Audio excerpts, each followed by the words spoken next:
Number 1, संकट के समय प्राणों की रक्षा कैसे करें। नंबर 2, किसको दिया हुआ धन कभी वापस नहीं मिलता। तो दोस्तों, वीडियो शुरू करने से पहले मेरा आप सभी से अनुरोध है, यदि आपने अभी तक हमारा चैनल सब्सक्राइब नहीं किया है तो प्लीज़ आप हमारे चैनल को अभी सब्सक्राइब कर लें, क्योंकि आपका एक सब्सक्राइब हमारे लिए बहुत ही महत्व रखता है। देखिए दोस्तों, एक बार भगवान शिव कैलाश पर्वत पर बैठे हुए थे। उसी समय पर माता पार्वती पहुंच जाती हैं और भगवान शिव से प्रार्थना करती हैं, हे प्रभु, मेरे मन में 3 प्रश्न काफ़ी समय से उठ रहे हैं। यदि आप मुझे इन तीनों प्रश्नों के उत्तर बता दें तो मेरे मन को बहुत ही शांति मिलेगी। दोस्तों, भगवान शिव कहने लगे, पार्वती, कोई बात नहीं, तुम अपने प्रश्न बताओ, मैं तुम्हारे तीनों प्रश्नों के उत्तर दूंगा और तुम्हें पूरी तरह संतुष्ट करने का प्रयास करूंगा। दोस्तों, माता पार्वती कहती हैं, प्रभु, मेरे 2 प्रश्न हैं।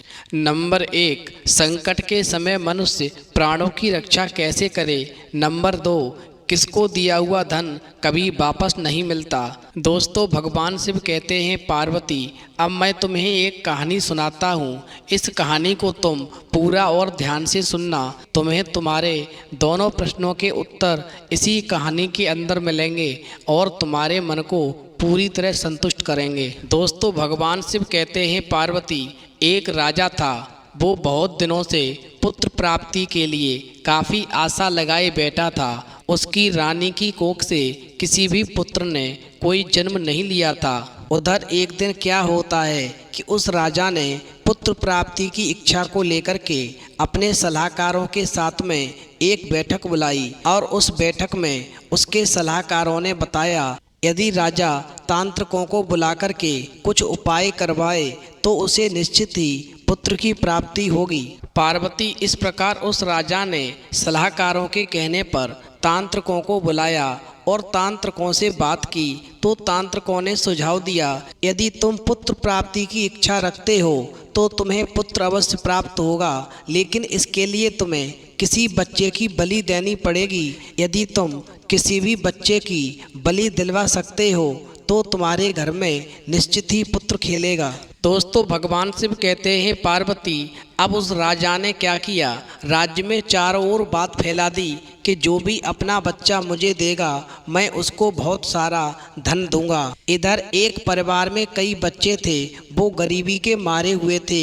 उनमें एक बच्चा ऐसा भी था जो ईश्वर पर आस्था रखता था तथा संतों के संग सत्संग में ज़्यादा समय देता था। तो उस गरीब परिवार को ये लगा कि ये बच्चा कुछ भी करता नहीं है और इधर घर में बहुत गरीबी है, इसलिए इस बच्चे को हम राजा के हवाले कर देते हैं तो राजा हमें इस बच्चे की बलि के बदले बहुत सारा धन देगा, जिससे हमारे घर की गरीबी दूर हो जाएगी और सुख शांति से जीवन यापन होने लगेगा। और वैसे भी ये बच्चा हमारे किसी काम का नहीं है, क्योंकि ये घर का कोई काम नहीं करता। जब देखो तो सत्संग भजन कीर्तन में लगा रहता है। दोस्तों, भगवान शिव कहते हैं, पार्वती, उस बच्चे के माता पिता ने ऐसा ही किया और राजा को ले जा करके उस बच्चे को दे दिया और बदले में राजा से काफ़ी धन प्राप्त कर लिया, जिसको पाकर के वो खुशी खुशी अपना जीवन यापन करने लगे। अब इधर जब बच्चे की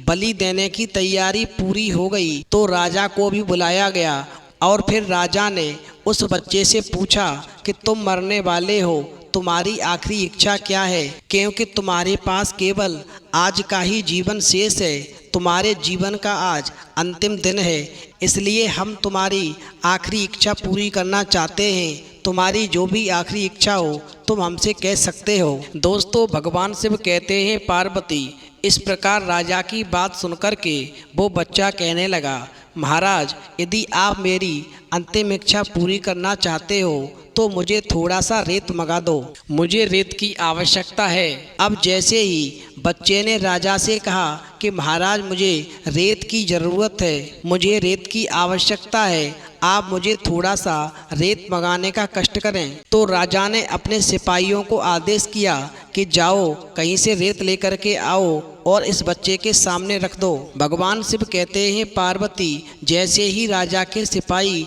रेत लेकर के आए और उस बच्चे के सामने रेत को रखा गया तो उस बच्चे ने रेत के 4 ढेर बनाए और एक एक करके फिर 3 रेत के ढेरों को उसने तोड़ दिया और चौथे रेत के ढेर के सामने हाथ जोड़ करके बैठ गया और फिर राजा से कहा, हे राजा, अब आपको जो भी कुछ करना है आप कर सकते हो। यदि आपको मेरी बलि देनी है तो आप शौक से बलि दे दें। भगवान शिव कहते हैं, पार्वती, जब बच्चे ने रेत के 4 ढेरे बनाए और 3 ढेरों को तोड़ दिया और चौथे ढेर के सामने हाथ जोड़ करके बैठा तो राजा और तांत्रिक घबरा गए और मन में राजा विचार करने लगा कि इसने 4 ढेर बनाए फिर 3 ढेरों को क्यों तोड़ दिया और चौथे ढेर के सामने फिर ये हाथ जोड़ करके क्यों बैठा है। आखिरकार इसके पीछे कारण क्या है, आखिर इसका राज क्या है। भगवान शिव कहते हैं, पार्वती, अब उस राजा ने बच्चे से कहा कि मैं ये जानना चाहता हूँ कि तुमने पहले 4 ढेर बनाए फिर तुमने 3 ढेरों को तोड़ दिया और चौथे ढेर के सामने तुम हाथ जोड़ करके बैठे हो, आखिरकार इसके पीछे राज क्या है। भगवान शिव कहते हैं, पार्वती, इस प्रकार राजा की बात सुनकर के वो बच्चा कहने लगा, महाराज, आप जानना चाहते हो कि मैंने 3 ढेरियों को क्यों तोड़ा, तो आप सुनो। पहली ढेरी मेरे माता पिता की है जिनका कर्तव्य था मेरी रक्षा करना, पर उन्होंने मेरी रक्षा न करते हुए मुझे चंद पैसों की खातिर आपके हाथों बेच दिया और मेरी बलि चढ़ाने के लिए अनुमति प्रदान कर दी। इसलिए मैंने इस ढेरी को तोड़ दिया कि माता पिता ने मेरे साथ में कितना बड़ा छल किया है। अब दूसरी ढेरी जो मैंने बनाई वो मेरे सगे संबंधियों की थी, उन्होंने भी मेरे माता पिता को नहीं समझाया और मेरी बलि देने के लिए उनकी हाँ में हाँ मिला दी।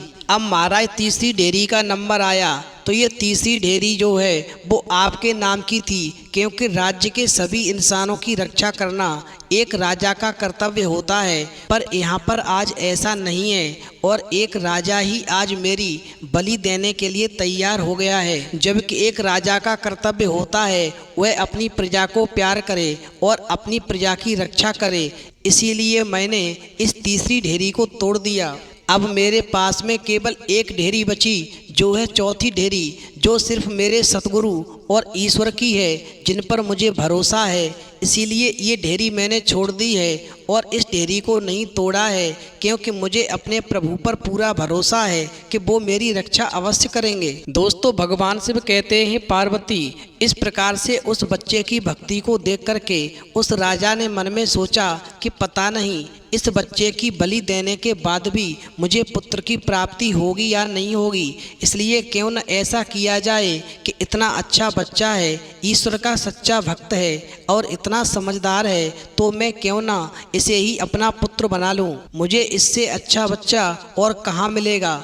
भगवान शिव कहते हैं, पार्वती, इस प्रकार से बच्चे की सच्ची भक्ति को देख करके और सच्ची ईश्वर के प्रति श्रद्धा को देख करके उस राजा ने उस बच्चे को अपना बेटा बना लिया और उसकी बलि देने से इनकार कर दिया और फिर उसे बाद में राजकुमार घोषित किया। भगवान शिव कहते हैं, पार्वती, जो व्यक्ति ईश्वर और सतगुरु पर यकीन करते हैं उनका कभी बाल बांका नहीं होता और हर मुश्किल में जो व्यक्ति एक का ही आसरा लेते हैं उनका कहीं से किसी प्रकार का कोई अहित नहीं होता है और ऐसे व्यक्ति जीवन भर हमेशा सुख की अनुभूति करते हुए अपना जीवन यापन करते हैं। दुख ऐसे व्यक्तियों के पास में कभी नहीं भटकता। ऐसे मनुष्यों के पास में हमेशा लक्ष्मी जी का वास होता है और उनका घर हमेशा धन धाम से भरा रहता है। अब भगवान शिव कहते हैं, पार्वती, तुम्हारा दूसरा प्रश्न था किसको दिया हुआ धन कभी भी वापस नहीं मिलता, तो समझ लो 3 प्रकार के मनुष्यों को कभी भूल कर भी धन नहीं देना चाहिए। इस प्रकार के 3 लोग कभी भी धन लेने के बाद में धन को वापस नहीं करते और व्यक्ति का धन डूब जाता है जो उसके दुख का कारण बनता है। अब मैं आपको बताता हूँ वो 3 प्रकार के व्यक्ति कौन से हैं जिनको कभी भूलकर भी धन नहीं देना चाहिए। नंबर 1, जो लोग भरोसेमंद ना हो ऐसे लोगों को भूलकर भी धन उधार नहीं देना चाहिए। ऐसे लोगों से धन के वापस आने की उम्मीद ना के बराबर होती है। ऐसे लोगों की नीयत शुरू से ही गलत होती है और ये लोग अपने मित्र रिश्तेदारों से एक एक करके उधार लेते रहते हैं और देने के नाम पर तरह तरह के बहाने बनाते हैं और फिर धन को अटका लेते हैं। ऐसे लोग रिश्ते नाते खराब होने की भी कभी परवाह नहीं करते, इसलिए ऐसे लोगों को कभी धन नहीं देना चाहिए। भगवान शिव कहते हैं पार्वती नंबर 2, गलत काम करने वालों को कभी पैसा उधार नहीं देना चाहिए। ऐसे लोगों को धन उधार देने से बचना चाहिए। ऐसे लोगों को उधार दिया हुआ धन गलत कामों में प्रयोग होता है और उसे वापस मांगने पर व्यक्ति की जान को खतरा भी हो सकता है। वहीं अगर पैसा वापस ना मांगा जाए तो जिसने पैसा उधार दिया है वो भी उस पाप का भागी हो जाता है, क्योंकि उसके द्वारा दिया हुआ धन गलत कामों में प्रयोग किया जाता है। इसीलिए कभी भी गलत काम करने वालों को पैसा उधार नहीं देना चाहिए, वरना उसका पछतावा जीवन भर करना पड़ता है। भगवान शिव कहते हैं नंबर 3, आलसी व्यक्ति, कभी भी आलसी व्यक्ति को रुपया उधार नहीं देना चाहिए, क्योंकि वो हर वक्त आलस में डूबा रहता है। ऐसे लोगों को भूलकर भी पैसा उधार नहीं दें, क्योंकि ऐसे व्यक्ति खुद कोई काम नहीं करते और परिवार के दूसरे लोगों पर हमेशा आश्रित होते हैं।